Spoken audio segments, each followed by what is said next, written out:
El tubo neural aparece en la tercera semana de gestación, entre los 18 y 26 días. Este se convertirá en la médula espinal y el cerebro.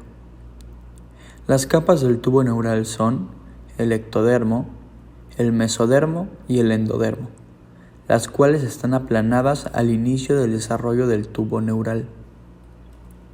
El ectodermo se ve estimulado por la notocorda y el mesodermo adyacente.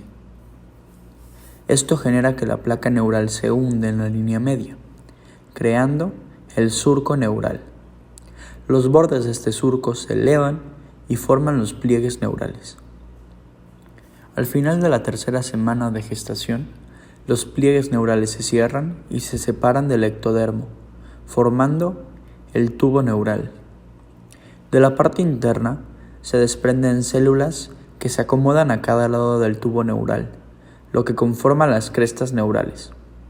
La fusión del tubo neural comienza en la región cervical y continúa en dirección cefálico y caudal.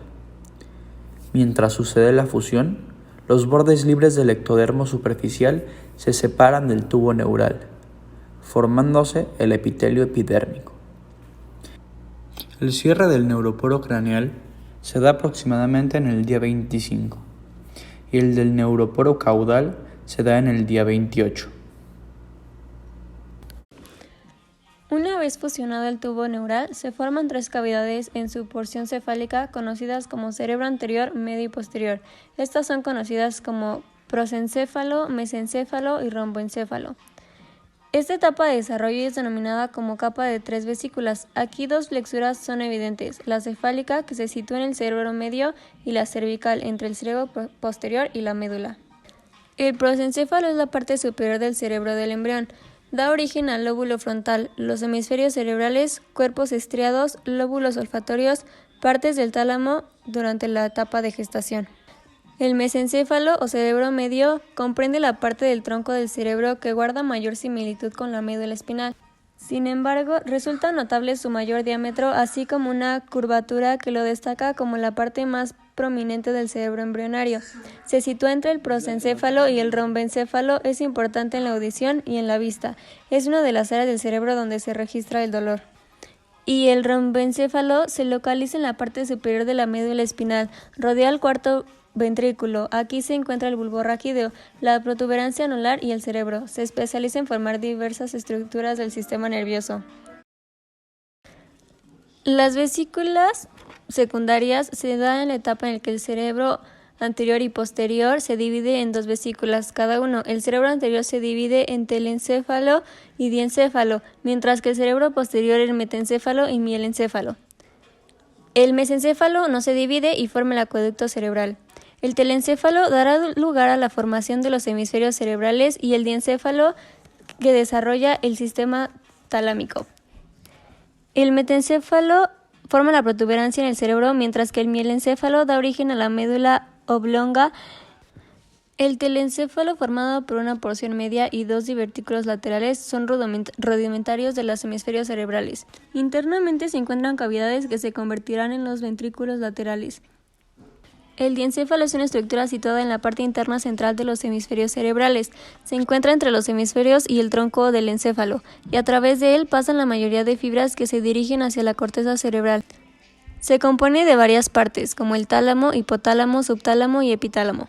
El metencéfalo da origen al puente por ventral y al cerebro por dorsal. La división rostral del romboencéfalo formará el puente y neuroepitelio. Desarrollará el mayor número de neuronas de la placa alar.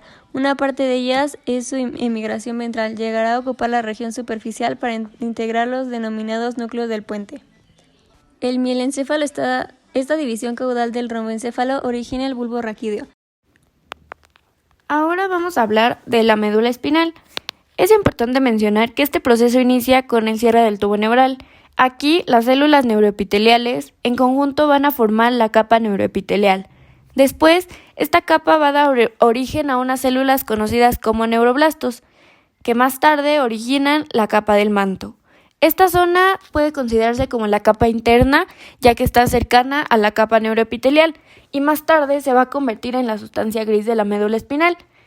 Hablando de la capa externa, se le conoce como capa marginal. Esta tiene fibras nerviosas que se originan a partir de los neuroblastos y recibe el nombre de sustancia blanca gracias a la coloración blanquecina que adopta por la mielina. Los neuroblastos se van a seguir adhiriendo a la capa del manto, por lo que esta va a engrosarse de manera ventral y dorsal. Los engrosamientos ventrales forman las capas basales, que son las áreas motoras de la médula espinal, mientras que los engrosamientos dorsales forman las placas alares, que representan las áreas sensitivas. La división entre estas dos placas está marcada por un surco conocido como el surco limitante. Y es importante mencionar que también aparecen las placas del techo y del suelo, que son las partes dorsal y ventral de la línea media del tubo neural, y actúan como una vía para las fibras nerviosas.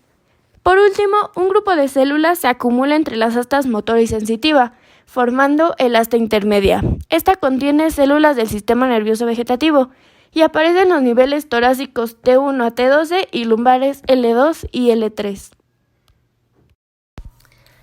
Las células nerviosas se empiezan a generar cuando los neuroblastos se producen solo al dividirse las células neuroepiteliales.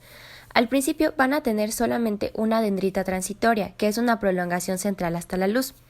Próximamente migrarán a la capa del manto y desaparecerá la dendrita transitoria. Así, los neuroblastos se convierten en redondos y apolares. Luego aparecen dos prolongaciones citoplasmáticas en ambos lados del cuerpo celular, y esto se le va a llamar neuroblasto bipolar, que forma una acción primitivo en un extremo y en el otro extremo va a formar las dendritas primitivas. A esto se le llama próximamente neuroblasto multipolar, que tras un desarrollo ulterior se forma una neurona, que es la unidad funcional del sistema nervioso. La formación de las células gliales comienza cuando los glioblastos se originan en las células neuroepiteliales, después de la producción de los neuroblastos. Estos glioblastos van a migrar de la capa basal a capas del manto marginal. Los astrocitos protoplasmáticos y fibrosos van a quedarse en la capa del manto, mientras que los oligodendrocitos van a migrar a la capa marginal.